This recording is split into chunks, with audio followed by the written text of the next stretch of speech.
Bastos ka talaga. Bastos na akong bastos. Ba't kita irerespeto, ha?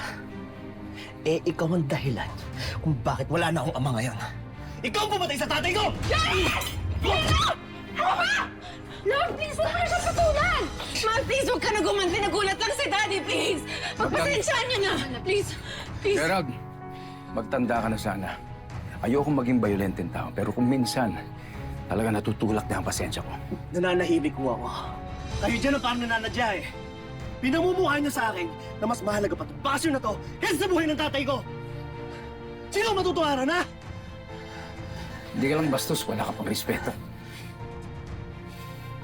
Ano bang gusto mong sabihin? Anong pinagmamalaki mo?